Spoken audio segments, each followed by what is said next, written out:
हाँ, बट ज़रूरत नहीं है। आप किसी भी आप तो डॉक्टर सांसारिक कार्य है, डॉक्टरी सांसारिक कार्य है ना? भागवतिक कार्य के किसी भी महापुरुष के चरित्र पढ़ के देख लो। अगर 100 लोग दंडवत करने वाले हुए तो 5 लोग ऐसे मनाने वाले हुए कि कैसे इसका नाश हो। आप चरित्र पढ़ के देख लो। आप तो डॉक्टर हो, सांसारिक खेल है ये तो। इसमें तो कई डॉक्टर हैं, कई लोग आगे बढ़ना चाहते हैं, तो आपको नीचा दिखाने के लिए सोचे तो कोई बड़ी बात नहीं क्योंकि सांसारिक वही है।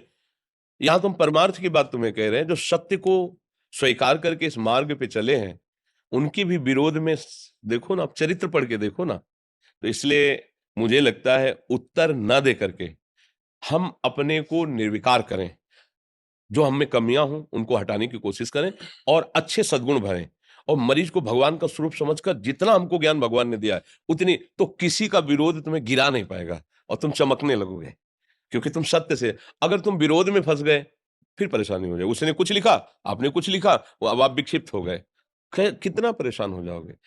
आप ये मत समझो कि इसी विषय में केवल टीका टिप्पणी है, कोई बचा नहीं है, किसी भी डिपार्टमेंट का नहीं बचा है। एक बगल वाला दुकान वाले ज्यादा दुकान चलती है ना, सब सेकेंड हैंड माल लगता है। हाँ वो अब वो बेचारा क्या करे चाहे वो जितना बड़ा विचित्र खेल है। तो देखो, ये ईर्ष्या और मत्सरता किसी को नहीं बख्शते।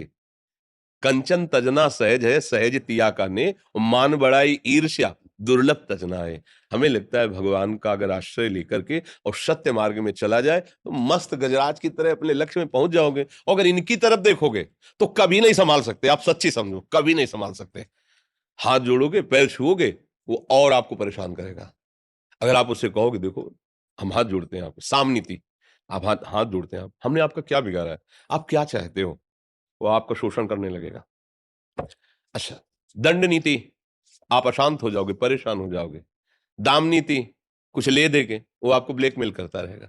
इसमें एक ही नीति चलती है कि पागल आदमी को जैसे हम बिल्कुल कोई ना द्वेष करते हैं ना राग करते हैं, जैसे पागल आदमी ना उसकी हम बड़ाई करते हैं ना बुराई करते हैं। कोई कहे भी कि तुम्हें गाली दे रहा है, तुम्हारे ऊपर कुछ फेंक रहा है ऐसा, तो आप यही कहो भैया जानते हो ना पागल है, ये पागल हैं, आपको मानना पड़ेगा।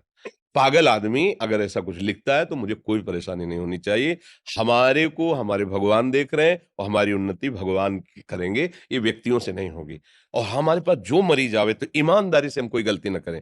जितना हमें ज्ञान है पैसा प्रदान न रख करके हम उसके दुख निवारण की बात करें तो भगवान हमारी उन्नति कर देंगे, मुझे जैसा लगता है। हम किस किस को मनाएंगे कि भैया तुम हम बहुत अच्छे डॉक्टर हैं, तुम हाँ हमारी निंदा, हम किस किस को मनाए, नहीं तुम कहो तुम्हारी बात है, तुम कहो तुम्हारी बुद्धि है, तुम्हारी बुद्धि पकड़ रही। मुझे भगवान ने जितना ज्ञान दिया है, मेरे पास जो मरीज आएगा मैं शांगो पांग जितना बन सके सेवा, अब इसके बाद भगवान जाने, पूर्ण तो भगवान है ना।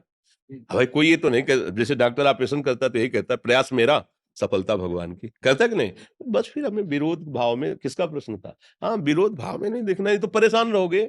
ये संसार है कभी चैन से नहीं रहने देगा, तुम ऐसे इनको क्योंकि रास्ता तो तय ही हो ना जिंदगी का, तो ड्राइविंग तो करनी है ना, बुद्धि के द्वारा चलना है। अब कोई द्वेष करता है, कोई निंदा करता है, कोई बड़ाई करता है, नाना प्रकार के, तो ये सब रोड़े हैं मार्ग के, हमको इनकी तरफ नहीं देखना, उनको भी बचाना है और अपने को भी बचाना है। अगर आप उनकी निंदा करोगी तो उनमें और आप में अंतर क्या रह गया। अगर आप उनकी निंदा नहीं करोगी तो वो एक दिन वास्तविक हृदय से मानेंगे कि आप सुलझे हुए हैं। देखो कहे भले ना कभी, लेकिन हृदय से मान जाएगा कि सुलझा हुआ व्यक्ति, तो मैंने सैकड़ों बार इसकी निंदा की लेकिन कुछ बोला नहीं। और फिर और ऐसा थोड़ी कि आप अनाथ हो, भगवान तो है ही ना। अगर ऐसा ना हो कि भगवान कोई भगवान नहीं तो सारी सृष्टि को ऐसे लोग हैं कि काट दे, लेकिन वो उसी को काट पाते हैं जिसका प्रारब्ध उनसे जुड़ा हुआ है। सबको नहीं काट पाते। हाँ उसी को वो काटेंगे जिसका प्रारब्ध जुड़ा हुआ है, संयोग कई जन्मों का विधान हो तो ऐसा